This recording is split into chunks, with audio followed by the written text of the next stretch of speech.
Imagínate un mar embravecido, un navegante ambicioso y un continente virgen que oculta tesoros inimaginables, pero también ríos de sangre y gritos de agonía que aún resuenan en la historia. ¿Fue Cristóbal Colón el héroe que abrió las puertas al Nuevo Mundo o un verdugo disfrazado de explorador cuya codicia desató una masacre sin precedentes? Hoy, en este canal dedicado a los secretos oscuros de la historia española, desentrañaremos los crímenes sangrientos que Colón cometió en nombre de la corona y la fe, revelando cómo su llegada transformó un paraíso en un infierno de esclavitud y muerte. Pero antes, un saludo cálido a todos vosotros, apasionados de la historia que no teméis mirar de frente las sombras del pasado.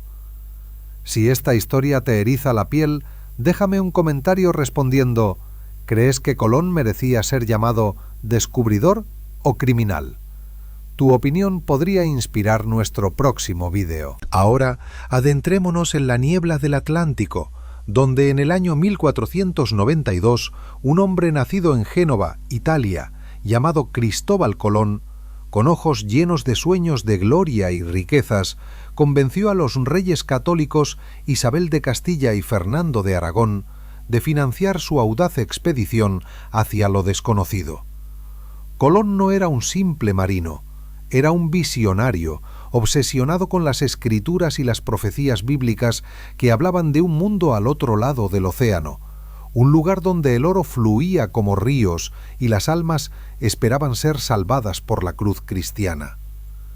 Pero detrás de esa fachada de cruzado piadoso latía un corazón impulsado por la ambición desmedida,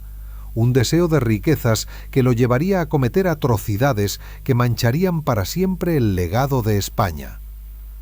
Imagina la tensión en las salas del Alcázar de Sevilla, donde Colón, con mapas rudimentarios en mano, argumentaba ante una corte escéptica que la ruta hacia las Indias por Occidente era no sólo posible, sino divina. Los reyes, envueltos en las intrigas de la reconquista recién culminada, vieron en él una oportunidad para expandir el imperio y contrarrestar el poder otomano que bloqueaba las rutas orientales. Así, con 3 carabelas modestas, la Niña, la Pinta y la Santa María, y un puñado de marineros curtidos por el salitre, Colón zarpó de Palos de la Frontera el 3 de agosto de 1492, dejando atrás una Europa renacentista bullendo de curiosidad y miedo. El viaje fue un calvario de vientos traicioneros y dudas que carcomían el espíritu de la tripulación. Durante 33 días interminables, las olas azotaban las frágiles naves mientras el horizonte se mantenía vacío, un abismo azul que parecía burlarse de las promesas de Colón. Los hombres murmuraban rebeliones, temiendo que el genovés los llevara al fin del mundo, un lugar donde, según las leyendas medievales, serpientes marinas devoraban a los intrépidos. Colón, con su astrolabio y su fe inquebrantable, los calmaba con relatos de paraísos exóticos y promesas de botines que harían palidecer a los sultanes. Finalmente, en la madrugada del 12 de octubre, un vigía divisó tierra, una isla bahameña que Colón bautizó como San Salvador, creyendo erróneamente que había llegado a las Indias. El primer contacto con los taínos, un pueblo pacífico de piel cobriza y ojos curiosos, fue un momento de falsa armonía. Los indígenas, impresionados por las baratijas de vidrio y cascabeles que les ofrecían los españoles, respondieron con hospitalidad, ofreciendo yucas y frutas tropicales. Pero en los ojos de Colón brillaba ya la codicia. Notó los fragmentos de oro que adornaban sus narices y orejas, y en su diario, escrito con tinta que olía a sal, anotó que estos salvajes serían fáciles de dominar y convertir. Un presagio de la tormenta que se avecinaba. La intriga crece aquí, porque mientras Colón plantaba la cruz en esas playas vírgenes, imaginaba que su llegada inauguraría una era de terror donde miles perecerían bajo el yugo de la espada y la cadena. Explorando las costas de Cuba y la Española, Colón recolectó muestras de oro y perlas, pero también esclavos, justificando sus acciones con la bula papal de Alejandro VI que otorgaba a España derechos divinos sobre estas tierras. En su primer viaje capturó a 25 taínos para llevarlos a España como prueba de su éxito, pero la mayoría murieron en el trayecto, víctimas de enfermedades europeas y el trato brutal. Regresó a Barcelona en marzo de 1493, recibido como un héroe por los reyes, quienes lo nombraron almirante del mar Océano y virrey de las Indias. La corte bullía de festejos, con banquetes donde se narraban hazañas imposibles, pero bajo la superficie, Colón ya planeaba su retorno con más fuerza, más ambición. El suspense se intensifica al pensar en lo que vendría. Un segundo viaje en 1493, con 17 naves y 1.500 hombres. No solo exploradores, sino colonos armados con arcabuces y dogmas inquisitoriales. Al llegar a la Española, fundó la primera colonia, la Navidad, dejando a 39 hombres con instrucciones de extraer oro y someter a los nativos. Pero cuando regresó, encontró la fortaleza en ruinas y sus hombres masacrados por los taínos, hartos de abusos. Colón, en lugar de reflexionar, optó por la venganza. Esclavizó a 500 indígenas y los envió a las minas, donde el sol abrasador y los látigos los quebrantarían. ¿Cómo un hombre que se decía devoto podía ignorar los gemidos de los inocentes?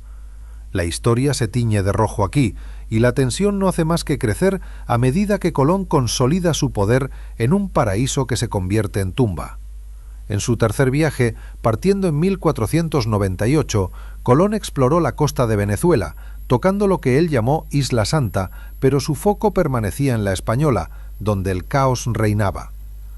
Como virrey, impuso un sistema de encomiendas que en realidad era esclavitud disfrazada. Los taínos debían entregar cuotas imposibles de oro y algodón a cambio de protección española, pero el incumplimiento significaba mutilaciones y ejecuciones públicas. Imagina las escenas en las plazas de Isabela, la capital improvisada. Nativos con manos cortadas colgando de postes como advertencia, mientras Colón, desde su residencia fortificada, contaba las pepitas de oro que apenas cubrían las palmas de sus víctimas. La intriga radica en su doble vida. Por un lado, cartas a los reyes llenas de promesas de conversión masiva al cristianismo; por el otro, informes de rebeliones sofocadas con fuego y hierro. Los caciques taínos, como Guacanagarí, que inicialmente lo había ayudado, fueron traicionados y enviados encadenados a España. Enfermedades como la viruela, traídas inadvertidamente por los europeos, diezmaban poblaciones enteras, pero Colón exacerbaba el horror al forzar a los supervivientes a trabajar hasta la extenuación en las minas de la cordillera central. Testimonios de la época, como los del fraile Bartolomé de las Casas, describen aldeas enteras despobladas, donde mujeres y niños eran vendidos como ganado. La presión narrativa se acumula. ¿Cuánto tiempo podría durar este reinado de terror antes de que la corona intervenga? La gota que colmó el vaso llegó con acusaciones de tiranía que cruzaron el océano hasta las orejas de los reyes católicos. Colón, acusado de malversación y crueldad excesiva, vio cómo su hermano Diego y su hijo Hernando eran arrestados, pero él mismo escapó por poco en 1500. Enviado de vuelta a España en cadenas por Francisco de Bobadilla, el nuevo gobernador, Colón llegó a Cádiz humillado, pero su astucia lo salvó. Apeló directamente a Isabel, quien, conmovida por su fe, lo liberó y le concedió un cuarto viaje en 1502.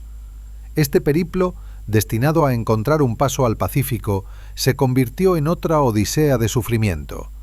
Las tormentas lo desviaron a Jamaica, donde pasó un año varado, mientras sus hombres se amotinaban y los indígenas locales, exhaustos de abusos previos, negaban alimentos. Colón, en un acto de desesperación manipuladora, invocó un eclipse lunar profetizado para aterrorizar a los nativos y forzar su sumisión, un truco que revelaba su maquiavelismo. Al regresar, exhausto y enfermo, Colón murió en Valladolid el 20 de mayo de 1506, convencido de su grandeza divina, sin saber que su legado era un continente manchado de sangre. Pero la historia no termina con su muerte. El suspense persiste en cómo sus descubrimientos pavimentaron el camino para conquistas aún más brutales, como las de Cortés y Pizarro, que multiplicarían los horrores en México y Perú. Profundicemos en los detalles más escalofriantes de la esclavitud bajo el mando de Colón. En la Española, el sistema de repartimiento obligaba a los taínos a laborar en las minas de oro de Cibao, donde el trabajo era inhumano. Hombres, mujeres y niños picando roca bajo el sol implacable de las montañas, con guardias españoles azotándolos por cualquier demora. Las cuotas eran absurdas. Cada nativo debía entregar una campanilla llena de oro polvo cada 3 meses, equivalente a unas 3/8 partes, pero el metal escaseaba, llevando a mutilaciones sistemáticas. Colón decretó que por cada gramo faltante se cortara una mano o una oreja, y las colinas se llenaron de lisiados que vagaban como fantasmas, mendigando en las colonias. La intriga histórica se entreteje con relatos de frailes como Ramón Pané, quien documentó cómo los taínos, desesperados, se suicidaban en masa bebiendo jugo de yuca tóxico o ahorcándose en los bohíos, prefiriendo la muerte a la esclavitud. La población taína, que estimaciones sitúan en cientos de miles al llegar Colón, se redujo a la mitad en 4 años, no solo por el trabajo forzado, sino por el genocidio implícito en las represalias contra rebeliones. Caciques como Caonabo, un líder valiente que unió tribus contra los invasores, fue capturado con engaños por Colón y murió en prisión en España, su espíritu de resistencia aplastado como tantos otros. Mientras tanto, Colón enriquecía sus arcas personales enviando cargamentos de oro a España que apenas beneficiaban a la corona, alimentando la corrupción que lo derribaría. La dimensión religiosa de estos crímenes añade una capa de hipocresía que mantiene la tensión narrativa en vilo. Colón, quien se veía como un instrumento de Dios para cumplir las profecías del Apocalipsis, ordenó la construcción de iglesias rudimentarias en la Española, donde misioneros franciscanos bautizaban a nativos a la fuerza, prometiendo salvación a cambio de obediencia. Pero la conversión era una farsa.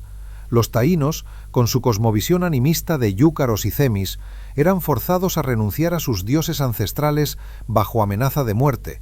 y muchos fingían la fe para sobrevivir, solo para ser acusados de herejía y quemados en hogueras improvisadas. Colón estableció un tribunal eclesiástico improvisado que juzgaba a los idólatras, y en uno de los episodios más siniestros ordenó la ejecución de indígenas que se resistían, justificándolo como purga divina. Imagina las noches en las aldeas, donde el humo de las piras se mezclaba con los llantos de familias destrozadas, mientras Colón rezaba en su capilla personal, convencido de que cada alma salvada compensaba las vidas perdidas. Esta fusión de fe y ferocidad no era accidental. Provenía de las bulas Intercaetera de 1493, que declaraban a los no cristianos como propiedad de los reyes cristianos, un mandato que Colón interpretó como licencia para el horror. La intriga se profundiza al considerar cómo esta cruzada personal anticipó la Inquisición en el Nuevo Mundo, sembrando semillas de intolerancia que germinarían en siglos de persecución. Examinemos ahora el impacto económico de estos crímenes, un motor de ambición que impulsaba a Colón hacia abismos morales cada vez más profundos. El oro de las Indias era el santo grial, y Colón, nombrado gobernador, organizó expediciones punitivas a las regiones interiores para saquear yacimientos taínos, ignorando que estos pueblos no acumulaban riquezas como los europeos, sino que las usaban en rituales. En 1494, durante su segundo viaje, fundó minas en la Vega Real, donde miles de nativos fueron encadenados y marchados como bestias de carga, muchos pereciendo en el camino por hambre y flagelación. El sistema de tributos que Colón impuso rigurosamente generaba terror. Inspectores recorrían las aldeas midiendo el oro con balanzas, y los deficientes eran azotados en público, sus cuerpos marcados con hierros calientes para identificarlos como esclavos. La narrativa se carga de suspense al revelar cómo esta extracción voraz agotó no solo las reservas, sino las vidas. En menos de una década, la población trabajadora se extinguió, forzando a Colón a importar esclavos africanos, un ciclo vicioso que él inició al capturar y vender taínos en mercados de Sevilla. Sus cartas a los reyes, llenas de exageraciones sobre ríos de oro, ocultaban la realidad de un virreinato al borde del colapso, con deudas acumuladas por construcciones fallidas como la ciudad de la Isabela, abandonada por enfermedades y revueltas. ¿Era Colón un visionario económico o un depredador que sacrificó generaciones por un espejismo de prosperidad? Las rebeliones nativas contra el régimen de Colón representan capítulos de heroísmo silenciado que elevan la intriga a niveles épicos. En 1494, el cacique Caonabo, un guerrero de complexión imponente y astucia legendaria, lideró la primera gran sublevación, uniendo a los taínos de Maguana en ataques sorpresa contra las fortalezas españolas. Sus guerreros, armados con macanas de madera endurecida y arcos envenenados, emboscaron convoyes de mineros, recuperando tierras y libertando a los cautivos, en una guerra de guerrillas que aterrorizó a los colonos. Colón, furioso, respondió con una campaña de tierra quemada, aldeas incendiadas, mujeres violadas como venganza y líderes capturados con traiciones, como cuando usó a un indio domesticado para atraer a Caonabo a una trampa, encadenándolo con manillas de hierro traídas de España. Otro levantamiento, liderado por el cacique Maireni en 1496, vio a cientos de taínos asaltando la villa de Bonanza, matando a varios españoles en un arrebato de furia justificada. Colón sofocó la revuelta con brutalidad quirúrgica, ejecutando a los cabecillas en plazas públicas y distribuyendo sus cuerpos como trofeos, un espectáculo diseñado para quebrar el espíritu de resistencia. La tensión histórica palpita en estos relatos porque aunque las rebeliones fallaron, plantaron semillas de duda en la corona, llevando a investigaciones que expondrían los excesos de Colón. Imagina el eco de tambores taínos en la selva, un llamado a la libertad que resonaba contra el clangor de las cadenas españolas. El legado de los crímenes de Colón se extiende más allá de su muerte, tejiendo una red de consecuencias que mantiene al oyente en vilo hasta el final. En las décadas siguientes, sus métodos se convirtieron en modelo para la conquista. Hernán Cortés en México empleó tácticas similares de engaño y esclavitud, mientras Francisco Pizarro en Perú masacró incas inspirado en el virreinato caribeño. La despoblación de la Española fue catastrófica. De un estimado de 250.000 taínos en 1492, solo 500 sobrevivían en 1510, un genocidio impulsado por la espada, la peste y la explotación. Colón, desde su tumba en la Catedral de Sevilla, fue glorificado en estatuas y fiestas, pero historiadores como Las Casas lo denunciaron como el origen del mal americano, un hombre cuya brújula moral se perdió en mares de codicia. Hoy, en un mundo que cuestiona los héroes del pasado, la figura de Colón evoca debates acalorados. ¿Explorador visionario o arquitecto de horrores coloniales? Esta historia, tejida con hilos de ambición, fe y sangre, nos recuerda que el nuevo mundo se forjó no solo con velas y mapas, sino con lágrimas y cadenas que aún pesan en la conciencia colectiva. Si llegaste hasta aquí, comparte en los comentarios qué aspecto de esta saga te impactó más y suscríbete para más revelaciones históricas que desafían lo que creías saber. Hasta la próxima aventura en las sombras del pasado. Imagina las sombras alargadas de las carabelas recortándose contra un horizonte infinito, donde el rumor de las olas no solo susurra promesas de gloria, sino también ecos de un destino trágico que devoraría culturas enteras en nombre de un sueño imperial. ¿Sabías que el hombre que plantó la bandera española en costas desconocidas escondía en su corazón un hambre insaciable por el oro que lo llegó a forjar cadenas invisibles alrededor de pueblos inocentes, transformando el encuentro en una pesadilla de sufrimiento eterno? Bienvenidos de nuevo a este canal que desentraña los rincones más oscuros de la historia española, donde cada episodio revela verdades que el tiempo intentó sepultar bajo capas de mitos heroicos. Si estas palabras te han atrapado en su red de intriga, toma un momento para escribir en los comentarios tu pensamiento sobre el primer contacto. ¿Fue un abrazo de civilizaciones o el preludio de una masacre inevitable? Tus reflexiones alimentan estas exploraciones colectivas. Mientras las velas de la Santa María se hinchaban con vientos favorables al zarpar de las costas andaluzas, Cristóbal Colón permanecía en la cubierta superior, su figura recia envuelta en una capa raída por el salitre. escudriñando el Atlántico con una mezcla de fervor religioso y cálculo mercantil que lo definía como navegante. Nacido en el bullicioso puerto de Génova alrededor de 1451, Colón había forjado su carácter en el comercio mediterráneo, donde el aroma de especias orientales y el tintineo de monedas despertaban ambiciones que lo impulsaron a estudiar antiguas cartas náuticas y tratados de Ptolomeo en monasterios portugueses. Su convicción de que la Tierra era una esfera más pequeña de lo que se creía lo llevó a postular una ruta occidental hacia las ricas Indias, una idea que presentó repetidamente en las cortes de Lisboa y Madrid, enfrentando rechazos iniciales de eruditos que lo tildaban de loco o impostor. Pero en la primavera de 1492, tras la capitulación de Granada que unificaba España bajo los reyes católicos, Isabel de Castilla,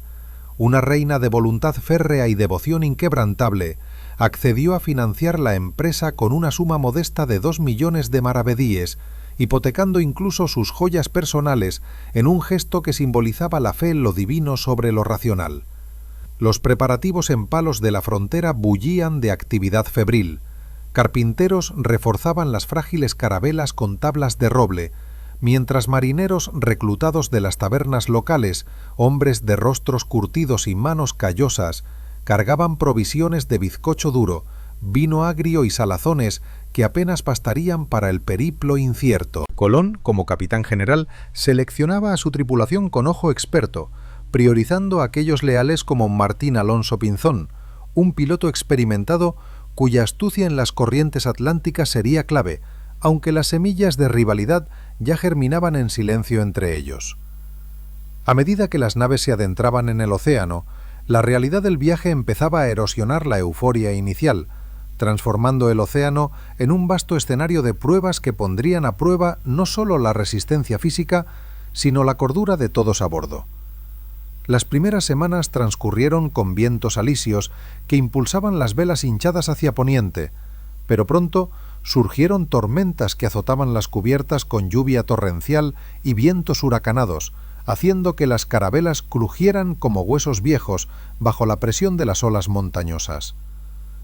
Los marineros, hacinados en bodegas húmedas infestadas de ratas, sufrían de escorbuto incipiente por la falta de frutas frescas, sus encías sangrantes y dientes flojos recordándoles la fragilidad humana frente a la furia del mar. Colón, para mantener la moral, organizaba rezos colectivos al atardecer, invocando a la Virgen del Pilar y prometiendo riquezas que harían de cada hombre un hidalgos, pero en privado, en su camarote iluminado por una vela temblorosa, consultaba su cuaderno de Vitacio con anotaciones meticulosas sobre latitudes y constelaciones, calculando distancias que lo acercaban a lo que imaginaba como Zipango, la mítica Japón de Marco Polo.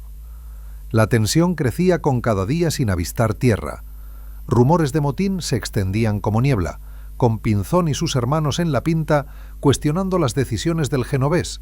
temiendo que éste los llevara a un abismo sin retorno donde las leyendas hablaban de un mar invertido que engullía naves enteras. Colón respondía con astucia diplomática, distribuyendo raciones extra de vino y contando historias de navegantes antiguos que habían desafiado lo imposible, pero internamente la duda lo carcomía como el mar a las cuadernas, preguntándose si sus cálculos, basados en un radio terrestre subestimado, no lo habrían condenado a vagar eternamente en un vacío azul. El avistamiento de tierra en la noche del 12 de octubre de 1492 marcó el clímax de esa odisea inicial, un momento que Colón registraría con trazo febril en su diario como el cumplimiento de una profecía divina, aunque la realidad inauguraría un capítulo de engaños y codicia que empañaría su triunfo. El grito del vigía Rodrigo de Triana desde la cofa de la Pinta rompió el silencio estrellado, anunciando una línea oscura en el horizonte que resultó ser una isla plana y verde en las Bahamas, a la que Colón nombró San Salvador en honor a la salvación que atribuía a su llegada. Al amanecer, las naves anclaron en aguas turquesas y una partida encabezada por Colón desembarcó en una playa de arena fina salpicada de palmeras, donde el aire cargado de aromas florales contrastaba con el hedor acumulado de las bodegas. Los taínos, un pueblo de complexión atlética y piel bronceada por el sol tropical, emergieron de la maleza con curiosidad pacífica, sus cuerpos adornados con plumas y conchas, portando canoas cargadas de frutos y pescado fresco, en un gesto de bienvenida que sorprendió a los españoles exhaustos. Colón, con su estandarte real desplegado, proclamó la posesión de la isla para los reyes católicos en un ritual solemne, plantando una cruz de madera y entonando el Te Deum Laudamus junto a sus hombres, quienes, arrodillados en la arena, daban gracias por haber escapado del vacío oceánico. Pero mientras intercambiaban baratijas de vidrio coloreado y campanillas de latón por papagayos y hamacas, los ojos de Colón se fijaron en los amuletos de oro que perforaban narices y orejas de los indígenas, un destello que encendió en él visiones de minas inagotables y fortunas reales, susurrándole al oído la promesa de un imperio que eclipsaría a los venecianos y genoveses de su juventud. Esta primera interacción, aparente idilio de culturas, ocultaba ya las fisuras. Los taínos, hablando en su lengua arawak con gestos animados, no comprendían el hambre depredadora detrás de las sonrisas europeas, y Colón, en su Vitacio, anotaba con caligrafía precisa que estos gentes desnudos e ingenuos serían fáciles de someter para la gloria de Cristo y la corona, un presagio que teje la intriga hacia los horrores que se desatarían en las islas circundantes. Navegando hacia el sur a lo largo de las cadenas de islas que denominó las Antillas, Colón y su flota descubrieron Cuba, a la que llamó Juana en honor a la infanta, y la Española, un vasto territorio de montañas verdes y valles fértiles que evocaba para él el paraíso terrenal descrito en las Escrituras. En las costas cubanas, los encuentros con los locales repetían el patrón de asombro mutuo. Indígenas arahuacos ofreciendo tabaco enrollado en hojas, una hierba que los españoles probarían con escepticismo inicial, pero que pronto se convertiría en vicio adictivo, mientras Colón recolectaba muestras de plantas exóticas y observaba aves de plumaje iridiscente que parecían salidas de los bestiarios medievales. Sin embargo, la codicia comenzaba a manifestarse abiertamente cuando ordenó capturas selectivas de nativos para exhibirlos en España como evidencia viviente de sus hallazgos, argumentando que su regreso a la civilización los beneficiaría con el bautismo. En la Española, el terreno más prometedor, Colón exploró bahías protegidas y ríos caudalosos, donde encontró perlas en ostras y fragmentos de oro aluvial en las arenas, detalles que registró con entusiasmo febril, estimando erróneamente que se hallaba cerca del Catay de Kublai Khan. Los taínos de la región, organizados en cacicazgos jerárquicos bajo líderes como Guacanagarí, un jefe de porte noble y hospitalidad legendaria, facilitaron el primer asentamiento al proporcionar mano de obra para reparar la Santa María, que encalló en un bajío de coral durante una exploración nocturna. Colón, percibiendo la oportunidad, ordenó desmantelar el barco para construir un fuerte, la Navidad,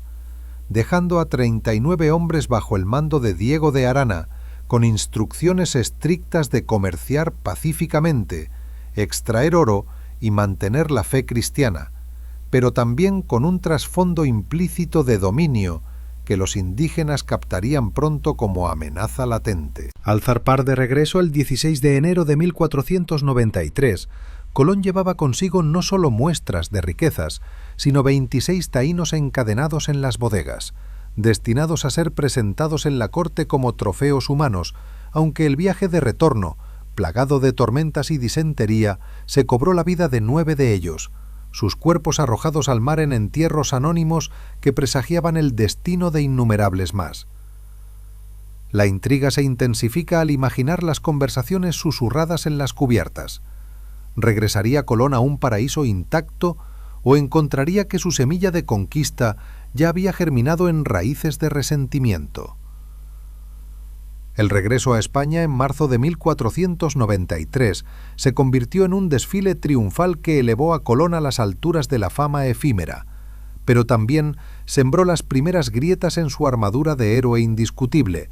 preparando el terreno para las sombras que nublarían su legado. Atracando en el puerto de Palos, amid torrentes de lluvia primaveral, Colón fue recibido por multitudes eufóricas que lo aclamaban como el almirante del mar océano, un título concedido por los reyes en una audiencia real en Barcelona, donde presentó a los supervivientes taínos vestidos con telas europeas y hablando un español balbuceante como prueba de tierras fértiles y almas listas para la redención. Isabel y Fernando, impresionados por los especímenes de oro, perlas y pieles exóticas, ratificaron sus capitulaciones de Santa Fe, otorgándole el virreinato perpetuo de las Indias, el diezmo de todas las riquezas y el derecho a ostentar escudo heráldico con leones y castillos, símbolos que Colón luciría con orgullo en su correspondencia posterior. La corte bullía de banquetes suntuosos en el monasterio de Santa María de Guadalupe, donde cronistas como Andrés Bernaldez registraban las narraciones de Colón sobre islas de caníbales míticos y montañas de especias, aunque omitía las dudas y muertes del viaje. Sin embargo, bajo esta fachada de celebración, Colón enfrentaba ya cuestionamientos sutiles. Eruditos de la Universidad de Salamanca debatían si realmente había alcanzado Asia o un limbo geográfico, y los taínos exhibidos, ajenos a la frialdad europea, enfermaban rápidamente de resfriados y viruela, muriendo uno a uno en palacios reales, un recordatorio macabro de la incompatibilidad biológica que devastaría continentes. Colón, con su barba entrecana y ojos penetrantes, aprovechó el momento para planificar el segundo viaje, solicitando más naves y colonos, pero en su interior la ambición se entretejía con un sentido mesiánico, viéndose como el elegido para unir Oriente y Occidente bajo la cruz, ignorando que esta unión se pagaría con ríos de sangre indígena. La narrativa histórica palpita con suspense aquí, porque mientras Colón se regodeaba en honores, las noticias de su partida inicial ya corrían hacia la Española, donde los 39 dejado atrás comenzarían a tejer los hilos de una rebelión que lo confrontaría al regreso, preparando el segundo viaje con una flota ampliada de 17 naves y más de 1.500 hombres, entre hidalgos ambiciosos, artesanos y clérigos misioneros. Colón zarpó de Cádiz el 25 de septiembre de 1493, cargado de semillas de caña de azúcar, caballos para las plantaciones y un fervor colonial que transformaría exploración en ocupación sistemática. El trayecto fue menos tormentoso, pero las disensiones internas surgieron pronto, cuando Alonso Gutiérrez, un tesorero real, se amotinó por desacuerdos en la asignación de provisiones, un conflicto que Colón sofocó con arrestos sumarios y amenazas de abandono en islas desiertas. Al aproximarse a la Española en noviembre, el optimismo inicial se evaporó al encontrar la Navidad destruida, sus maderas chamuscadas y los cuerpos de sus defensores esparcidos en la playa, víctimas de un ataque taíno justificado por los abusos cometidos durante la ausencia,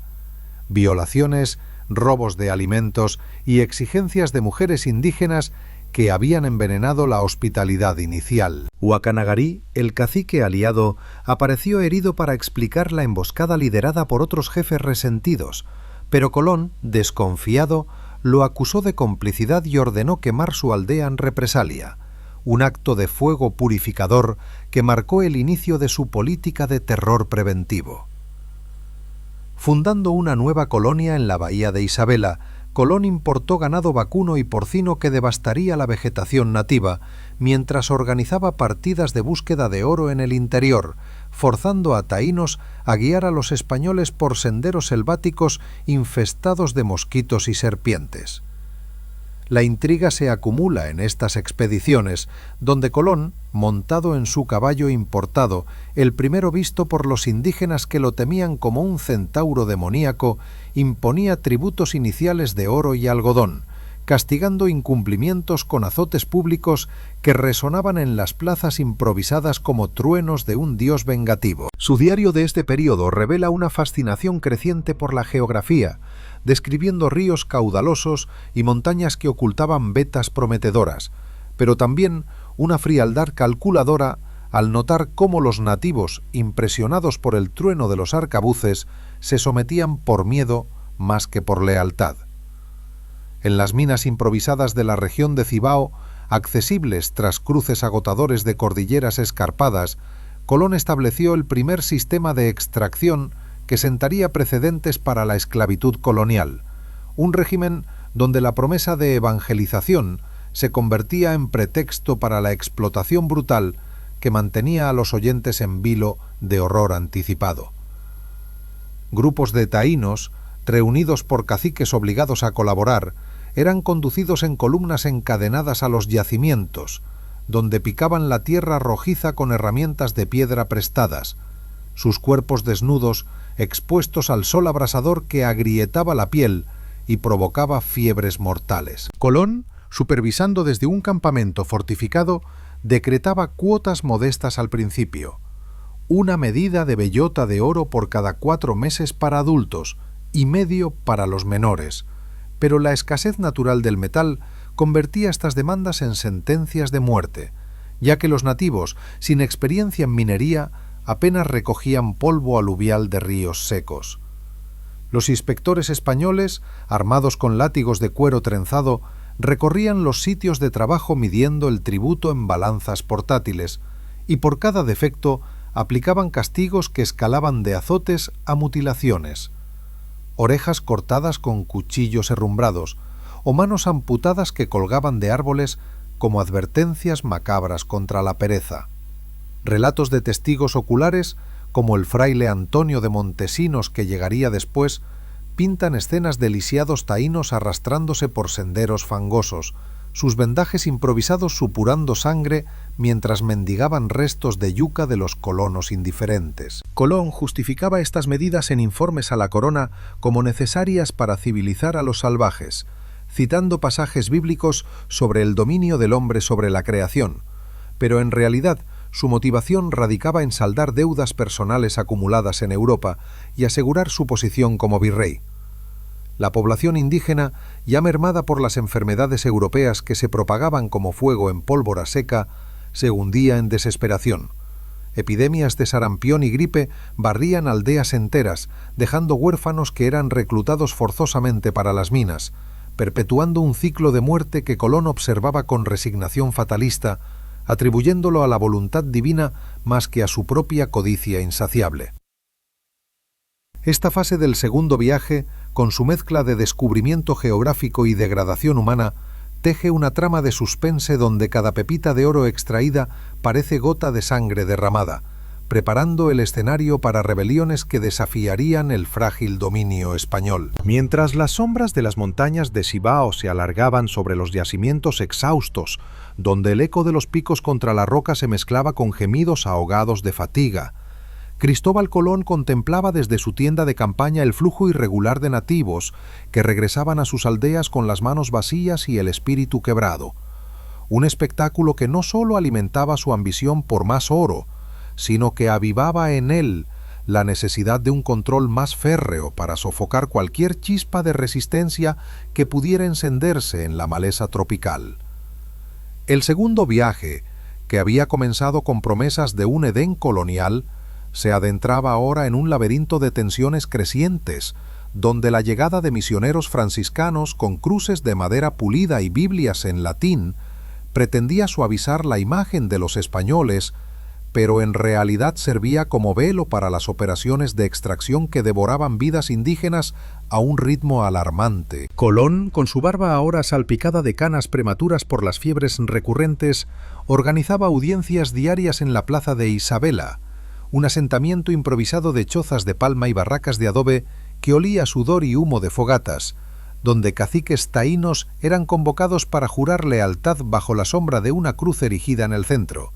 un ritual que mezclaba diplomacia con intimidación sutil. Guacanagarí, aún recuperándose de sus heridas del ataque a la Navidad, asistía con porte estoico, ofreciendo tributos de maíz y tabaco para mantener la paz frágil, pero en sus ojos brillaba una cautela que Colón interpretaba como sumisión, ignorando los murmullos de descontento que se propagaban por las redes de mensajeros indígenas a través de los valles fértiles. La corona, a miles de leguas de distancia, recibía informes optimistas de Colón sobre conversiones masivas y vetas auríferas prometedoras. Pero la realidad en la Española era un tapiz de contradicciones.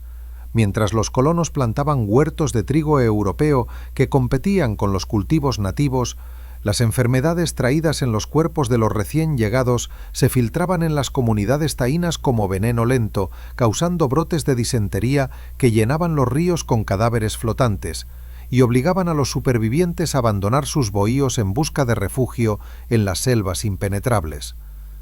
La escalada hacia la represión abierta se precipitó en las semanas siguientes, cuando rumores de conspiraciones taínas llegaron a oídos de Colón a través de espías indígenas cooptados con promesas de exención de tributos, un sistema de delación que él fomentaba activamente para desmantelar cualquier alianza potencial entre cacicazgos rivales. En el corazón de la cordillera, el cacique Caonabo, un líder de estatura imponente y reputación como guerrero invencible, cuya aldea en Maguana bullía de guerreros tatuados con pigmentos rojos y armados con lanzas de guayacán afiladas, comenzó a organizar encuentros secretos en cuevas ocultas, donde se planeaban emboscadas contra las partidas mineras españolas que violaban territorios sagrados. Caonabo, descendiente de linajes arawak antiguos, veía en la llegada de Colón no un don divino, sino una plaga que profanaba los semis, los espíritus ancestrales que habitaban árboles y ríos. Y su carisma unía a jefes menores en un pacto de resistencia que amenazaba con extenderse como la enredadera por toda la isla. Colón, alertado por un traidor taíno que recibió una capa de lana como recompensa, decidió actuar con presteza calculada. En lugar de un asalto frontal que podría galvanizar a los rebeldes, optó por una estratagema de engaño que revelaba su maquiavelismo heredado de las intrigas cortesanas europeas. Envió a un emisario con guirnaldas de flores y collares de cuentas de vidrio, invitando a Caonabo a una conferencia de paz en las afueras de Isabela, prometiendo tratados equitativos y el fin de las cuotas opresivas. Un señuelo que el cacique, ansioso por evitar una guerra total, aceptó con recelo. Al llegar, escoltado por un puñado de sus mejores hombres, Caonabo fue recibido con fanfarria, tambores españoles retumbando y banderas ondeando. Pero, en un instante, los guardias de Colón lo rodearon con manillas de hierro ocultas bajo mantas, encadenándolo antes de que pudiera invocar a sus dioses. El transporte a España, en una de las naves de retorno, fue un calvario de humillación. Confinado en una cabina estrecha, Caonabo enfermó de melancolía y fiebres, muriendo en alta mar sin ver las costas ibéricas, su cuerpo arrojado al océano como un sacrificio olvidado que avivaba el fuego de venganza en su pueblo. La captura de Caonabo desató una ola de represalias que Colón orquestó con precisión quirúrgica, transformando las colinas de la Española en un teatro de operaciones donde la misericordia era un lujo inexistente y cada victoria española se pagaba con el precio de la sangre indígena que manchaba los senderos embarrados. Partidas de caballería, montadas en los corceles importados que pisoteaban los cultivos de yuca y aterrorizaban a los taínos que los veían como bestias mitológicas, arrasaban aldeas sospechosas de aliarse con el difunto cacique, incendiando bohíos de palma que crepitaban como hogueras rituales y dispersando a los habitantes en la selva donde las serpientes y el hambre los aguardaban. Mujeres y niños capturados eran separados de los hombres, los primeros enviados a servir en las casas de los colonos como sirvientas forzadas, expuestos a abusos que incluían no solo labores domésticas extenuantes, sino violaciones sistemáticas que destruían el tejido social taíno y sembraban bastardos mestizos en un futuro incierto. Colón, desde su cuartel en Isabela, firmaba órdenes que autorizaban ejecuciones sumarias para los guerreros capturados, colgándolos de árboles frutales en plazas improvisadas donde los taínos restantes eran obligados a presenciar el espectáculo. Un método psicológico diseñado para inculcar terror duradero y disuadir futuras insurrecciones. En una de estas campañas, dirigida por el propio Colón en persona, durante el verano de 1494, una aldea en las laderas de la Vega Real fue rodeada al amanecer. Los arcabuces tronaron en salvas ensordecedoras, matando a docenas de defensores que cargaban con macanas y flechas, mientras los supervivientes eran atados en grupos y marchados a las minas de Cibao, sus pies sangrando en el terreno rocoso bajo el látigo de los capataces. El botín de estas racias incluía no solo oro escondido en ídolos de arcilla, sino esclavos que Colón embarcaría hacia España en cargamentos humanos, justificando el comercio con la necesidad de mano de obra para las plantaciones reales, aunque en realidad alimentaba un mercado negro que enriquecía a sus oficiales leales. La narrativa de estos eventos se carga de una intriga palpable, porque mientras Colón consolidaba su autoridad mediante el miedo, las noticias de estos excesos comenzaban a filtrarse a través de frailes compasivos que escribían cartas clandestinas a la corona,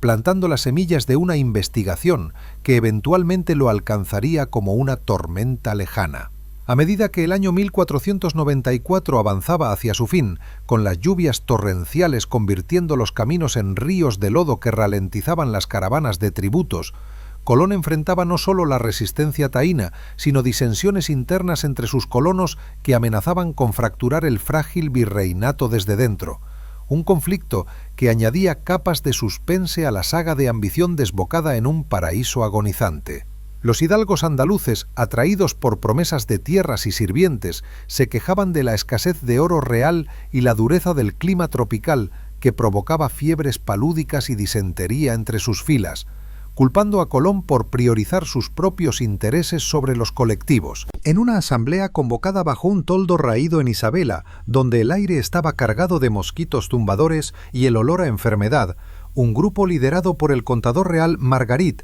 y el clérigo Boyle levantó voces acusadoras, exigiendo un reparto más equitativo de las riquezas y la libertad para retornar a España con sus ganancias, una revuelta que Colón sofocó con arrestos y exilios a islas menores, enviando a los cabecillas de vuelta en una nave con cartas de justificación a los reyes católicos que pintaban su lealtad como inquebrantable. Para contrarrestar estas fisuras, Colón impulsó exploraciones más audaces hacia el interior, despachando a su hermano Diego hacia las minas del sur, donde se rumoreaban vetas más ricas. Pero estas expediciones se convirtieron en fiascos sangrientos.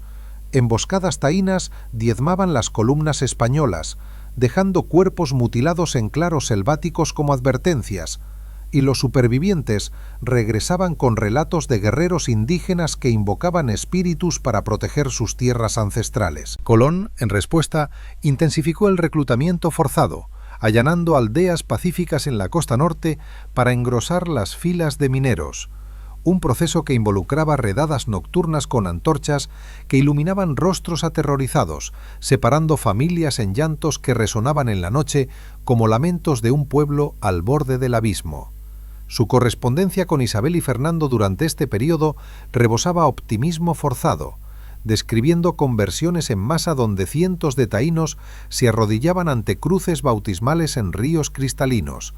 pero omitía los detalles de las hogueras donde se quemaban ídolos cemis confiscados, un acto de iconoclasia que equivalía a la destrucción de almas indígenas.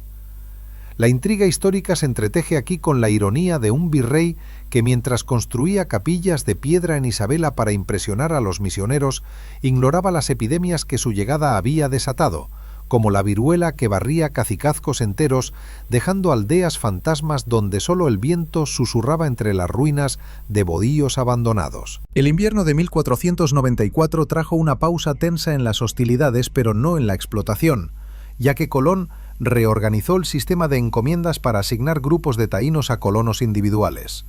un arreglo que disfrazaba la esclavitud como tutela cristiana y permitía a los españoles reclamar mano de obra para fincas de caña y tabaco que empezaban a brotar en las llanuras costeras. En las encomiendas de la región de Concepción, donde el humo de las chozas se elevaba como ofrendas a dioses indiferentes, los nativos asignados laboraban de sol a sol en la siembra de semillas europeas que alteraban el equilibrio ecológico,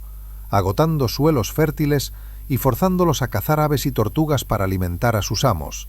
un ciclo que erosionaba su autonomía cultural y física. Colón, visitando estas fincas en su yegua blanca que pastaba en prados nativos, inspeccionaba los progresos con ojo crítico, elogiando a los encomenderos productivos con concesiones de más indígenas, pero castigando a los negligentes con confiscaciones que alimentaban rencores entre sus subordinados. Frailes como Fray Buil, llegado con la flota misionera, intentaban mediar en las quejas taínas, traduciendo plegarias de conversión y distribuyendo rosarios de madera, pero sus esfuerzos se veían socavados por los abusos cotidianos, nativos golpeados por demoras en las entregas de algodón o forzados a abandonar rituales de fertilidad para asistir a misas obligatorias, un choque de mundos que generaba tensiones subterráneas listas para erupcionar. Mientras tanto, en las mines de las alturas, la mortalidad se disparaba con el frío nocturno que calaba huesos y provocaba neumonías, y Colón ordenaba entierros masivos en fosas comunes sin ceremonias, atribuyendo las muertes a la fragilidad indígena, más que a las condiciones inhumanas que él mismo imponía. Esta fase de consolidación aparente, con sus promesas de estabilidad colonial, oculta en realidad un suspense creciente, porque las cartas de denuncia de Boyle y otros clérigos cruzaban ya el Atlántico llegando a las Cortes de Sevilla, donde funcionarios reales comenzaban a cuestionar si el virrey era un instrumento de Dios o un tirano que manchaba el nombre de España con excesos que podrían provocar una revuelta generalizada en las Indias. Mientras el telón de una aparente estabilidad colgaba como una niebla densa sobre la española, donde los campos de caña susurraban promesas de prosperidad europea y las cruces de las capillas proyectaban sombras alargadas sobre los rostros exhaustos de los taínos encomendados, Cristóbal Colón se enfrentaba a un crisol de crisis que amenazaba con engullir su virreinato en un vórtice de caos y juicio divino,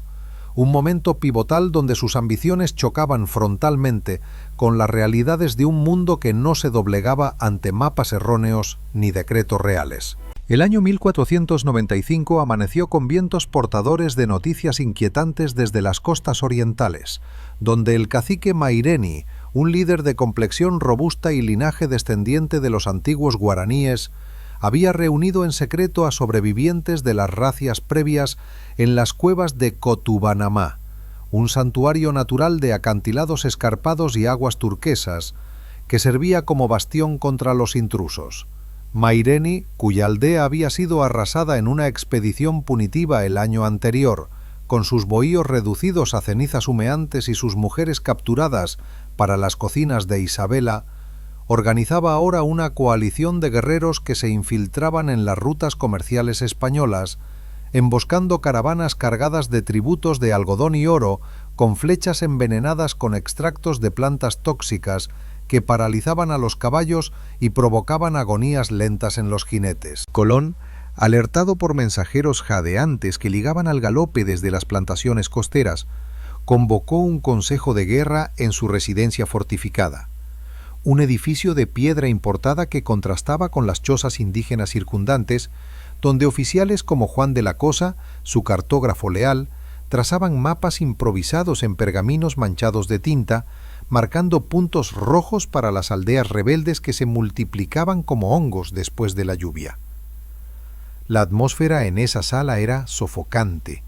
cargada de humo de antorchas de sebo y el olor acre del miedo, mientras Colón, con su rostro surcado por líneas de fatiga y fiebres intermitentes que lo debilitaban en las noches, dictaba órdenes para una campaña masiva que involucraría no solo a sus arcabuceros y lanceros, sino a caciques taínos cooptados como Guacanagarí,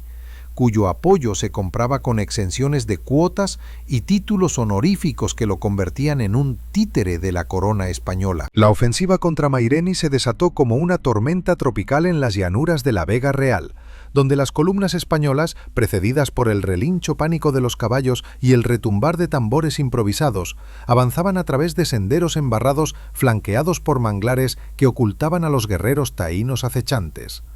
Colón, montado en su corcel gris que pisoteaba las cosechas de batata y provocaba huidas en masa de aves exóticas, dirigía la vanguardia con una determinación mesiánica, convencido de que esta sublevación era una prueba de fe impuesta por Dios para purificar las Indias de la idolatría pagana. En la batalla decisiva cerca del río Yuna, un afluente caudaloso que serpenteaba entre colinas cubiertas de vegetación densa, las fuerzas de Maireni surgieron de la maleza en una emboscada feroz. cientos de taínos, armados con macanas de madera ligera endurecida al fuego y hondas que lanzaban piedras con precisión mortal, cargaron contra los españoles en oleadas coordinadas, sus gritos de guerra invocando a los cemis ancestrales mientras flechas silbaban en el aire húmedo. Los arcabuces tronaron en salvas descoordinadas, derribando a decenas de atacantes cuyos cuerpos se amontonaban en el fango rojo de sangre. Pero la superioridad numérica indígena inicialmente inclinó la balanza, con lanceros taínos perforando armaduras de cuero y caballos despavoridos arrojando a sus jinetes al suelo. Colón, en el fragor del combate, recibió una herida superficial en el brazo de una flecha que rozó su cota de malla, un dolor ardiente que lo impulsó a arengar a sus hombres con promesas de botines eternos, ordenando una carga de caballería que rompió las líneas rebeldes y convirtió la ribera en un matadero de extremidades cortadas y lamentos agónicos. Maireni, luchando en primera línea con una lanza adornada de plumas de guacamayo, fue capturado vivo tras un duelo cuerpo a cuerpo con un capitán español, sus brazos atados con cuerdas de fibra de maguey mientras era arrastrado ante Colón, quien lo interrogó en un español rudimentario mezclado con gestos, exigiendo la rendición de sus aliados restantes bajo amenaza de exterminio total. El juicio improvisado de Maireni en el campamento victorioso se convirtió en un espectáculo de terror calculado que reverberó a través de toda la Española. Un clímax de represión que Colón utilizó para reafirmar su autoridad absoluta y sembrar un miedo que se filtraría en las almas de los taínos como un veneno invisible. Bajo un sol implacable que evaporaba la sangre de la batalla del suelo arcilloso, Maireni fue atado a un poste en el centro del claro, rodeado por sus guerreros capturados, arrodillados en el barro y colonos españoles que vitoreaban con cruces en alto. Colón, vendando su herida con un pañuelo manchado, pronunció un discurso en latín y castellano que los intérpretes taínos traducían con voces temblorosas, declarando al cacique como traidor a la fe cristiana y enemigo de la corona, justificando su sentencia con citas de las bulas papales que otorgaban a España el mandato divino sobre estos reinos infieles. El veredicto fue ejecución pública, no por espada limpia, sino por un método diseñado para maximizar el horror y la lección, donde Maireni fue azotado con látigos de cuero trenzado hasta que su espalda se convirtió en un mapa de surcos sangrientos, seguido de una mutilación simbólica en la que se le cortaron los tendones de las piernas para impedir futuras huidas, un acto que lo dejó retorciéndose en agonía mientras los taínos observaban en silencio sepulcral. Finalmente fue decapitado con un hacha de carnicero importada de Sevilla, su cabeza clavada en una pica y erguida en la plaza de Isabela como trofeo, donde permaneció durante semanas hasta que las moscas y el sol la redujeron a un cráneo blanqueado que los niños indígenas miraban con ojos llenos de pesadillas. Los guerreros supervivientes fueron distribuidos como esclavos en las minas más remotas, encadenados en grupos de 50 y marchados bajo vigilancia armada, sus familias separadas para prevenir alianzas. Un éxodo forzado que dejó aldeas enteras despobladas y resonando con el vacío de un genocidio incipiente. Colón, en su informe posterior a los Reyes Católicos, describió esta victoria como un triunfo de la cruz sobre la barbarie, omitiendo los detalles de las violaciones cometidas por sus hombres en las aldeas saqueadas, donde mujeres taínas eran tomadas como botín de guerra y niños huérfanos reclutados para tareas domésticas que los exponían a abusos sistemáticos. Esta campaña culminante no solo aplastó la rebelión de Maireni, sino que catalizó una cascada de consecuencias que erosionaron irremediablemente la posición de Colón, transformando su virreinato en un polvorín de acusaciones y disidencias que lo acercaban al borde de su caída. Las noticias de la masacre cruzaron la isla como un incendio forestal, galvanizando a caciques periféricos en la costa sur a refugiarse en las montañas impenetrables, donde formaron comunidades de exiliados que sobrevivían cazando manatíes y cultivando ocultamente, pero también inspirando denuncias de frailes escandalizados como Antonio de Montesinos, quien desde su convento en La Vega redactaba misivas furiosas a la corona detallando cómo el virrey había convertido un Edén prometido en un infierno de látigos y cadenas. Colón, percibiendo las grietas en su control, respondió con reformas superficiales. Abolió temporalmente las mutilaciones extremas y ordenó bautismos masivos en ríos sagrados taínos, donde cientos de indígenas eran sumergidos en aguas turbias mientras frailes entonaban salmos, un espectáculo que disfrazaba la coerción como piedad, pero que no engañaba a los observadores más perspicaces. Internamente las disensiones se agudizaron cuando oficiales como Francisco Roldán, nombrado alcalde mayor, se rebeló abiertamente en Santo Domingo, atrayendo a colonos descontentos con promesas de tierras libres de la tiranía Colombo. Un motín que obligó a Colón a negociar desde una posición debilitada, cediendo concesiones que socavaban su autoridad. La corona, recibiendo un torrente de quejas cruzadas el océano, decidió intervenir con la designación de Francisco de Bobadilla en 1499 como gobernador investigador, un hombre de linaje noble y reputación implacable, cuya llegada en una flota de 6 naves marcaría el clímax definitivo de la era Colombo. Al atracar en Santo Domingo, Bobadilla encontró una isla al borde del colapso, minas abandonadas por la huida de mano de obra indígena, colonias plagadas de hambre y un virrey ausente en su tercer viaje, pero las evidencias acumuladas de malversación, ejecuciones arbitrarias y esclavitud rampante lo convencieron de actuar sin demora. Al regresar Colón en 1500, exhausto de exploraciones en Sudamérica, fue arrestado en su propia cama por orden de Bobadilla, encadenado con hierros oxidados que simbolizaban la ironía de un descubridor reducido a prisionero, y embarcado de vuelta a España en un viaje humillante donde la tripulación lo vigilaba con recelo, temiendo su influencia residual.